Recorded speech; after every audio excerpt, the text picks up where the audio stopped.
Bueno, buen mediodía. Sí, Luchi, estamos muy atentos al dato de la inflación. Que ojo, si da por debajo de la inflación del mes de julio, recordemos que este dato corresponde al mes de agosto, el gobierno nacional se va a poder anotar un poroto en medio de esta crisis que significó la derrota electoral en provincia de Buenos Aires y este intento de reorganizar el frente político y económico. A todas luces, uno observa que tiene serias dificultades para tratar de ganar una estrategia en las horas posteriores a la contienda electoral y quizás poder marcar que la inflación de agosto se ubicó un poquito por debajo del 1,9 que significó el IPC del mes de julio sería una virtual victoria de la administración de Javier Milei. Tenemos un mapita, en realidad una tabla de qué es lo que han dado las consultoras privadas, algunos relevamientos que encarga el Banco Central, como el REM, en la previa del dato que se va a conocer hoy a las 4 de la tarde y que de alguna manera marcan el terreno de cuánto puede dar el relevamiento de INDEC en relación a algunos datos previos. Fíjate, ¿no? Vamos de mayor a menor. Aquellos que están por encima de la franja del 2%. Bueno, ahí por un lado está el relevamiento de expectativas de mercado que encarga el Banco Central, que es una especie de gran promedio a partir de esta consulta que mes a mes encarga la autoridad monetaria y que le permite saber, conocer la sensación térmica de qué es lo que piensan, lo que evalúan no solo consultoras que se dedican a relevar precios, sino también actores del ámbito bancario y del ámbito financiero de amplio espectro, si se quiere. 2,1% lo que dio el relevamiento de expectativas, Luchi, de mercado del Banco Central. Pero también Orlando Ferreres es de las estimaciones más altas entre las consultoras, 2,1%, con una inflación interanual arriba del 32%. Después tenemos Equilibra, que habla de un 2%, atribuyendo el alza de agosto a la suba de precios estacionales, 2,5%, y una suba en los regulados del 2,4%. EcoGo, que se especializa, Luchi, en relevar sobre todo a productos de consumo masivo con base en alimentos y bebidas, habla de una suba del 2%, al menos es el cálculo que a ellos les dio el repaso de los precios en las 4 semanas del mes de agosto. Y después ya tenemos algunos relevamientos privados que están por debajo del número de la inflación de julio.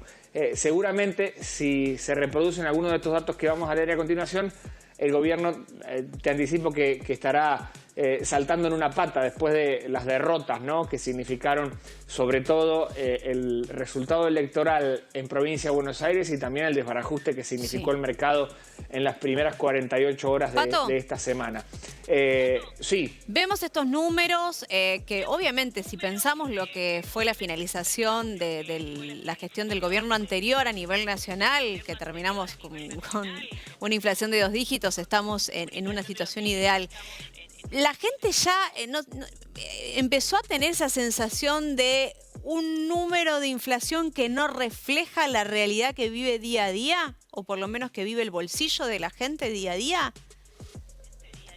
Basta con hacer como una especie de consulta en el entorno, ¿no?, con el que uno trata a diario, compañeros y compañeras de trabajo, la familia, los vecinos del edificio, para en todo caso relevar que hay muchas dificultades para llegar a fin de mes y que muchas veces el relevamiento, la radiografía que saca el INDEC, el Organismo Nacional de Estadística y Censo, a través del índice de precios del consumidor, muchas veces no refleja las dificultades que tiene un argentino promedio para hacerle frente a los consumos del mes. Es que ahí hay un elemento que gravita, ¿no?, si se quiere, en este error de cálculo, que es la foto que todavía emplea el INDEC para hacer esta estadística. Está basada en los consumos de mucho tiempo atrás, cuando, por ejemplo, la injerencia de las plataformas virtuales a la hora de consumir entretenimiento no estaban en el ponderado, ¿no?, en el trabajo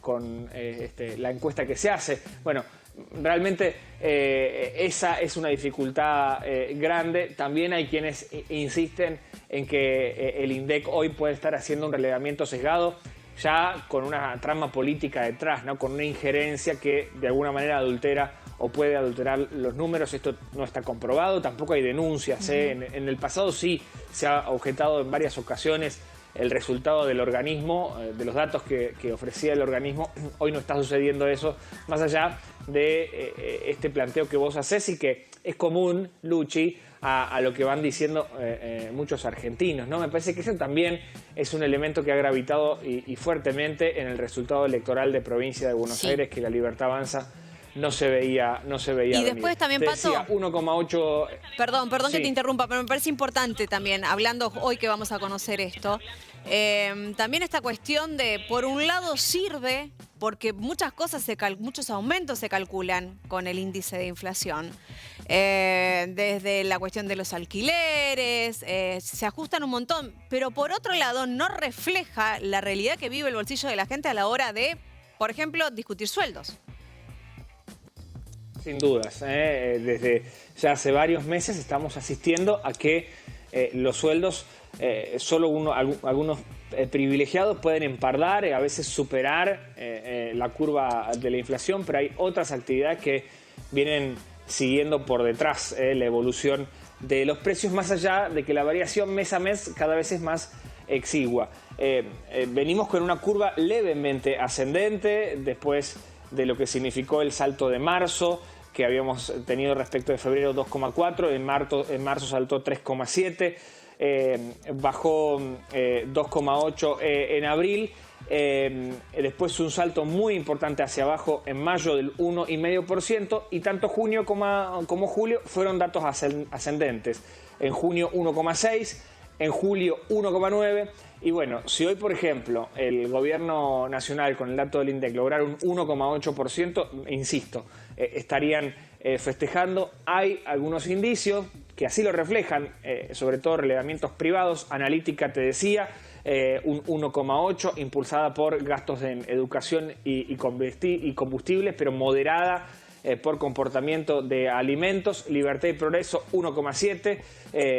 De acuerdo a esa mirada, la estabilidad se estaría dando en bienes de consumo masivo y en alimentos frescos. Esto básicamente porque no hay demanda, ¿no? Por eso uno ve que hay una tendencia bajista en ese frente. Y CIT, Asesores Económicos, que habla, y es el índice más abajo, de 1,6, habla de un impacto fuerte en lo que hace a gastos de vivienda, aunque refiere a una suba menor a la evolución de precios en ese frente que se vio en el mes de julio. Bueno, todo esto se termina a partir de las 4 de la tarde, cuando tengamos el dato oficial. En el mercado hay mucha expectativa. Desde el gobierno aseguran que la fuerte suba que registró el dólar a fines de julio no impactará en los precios.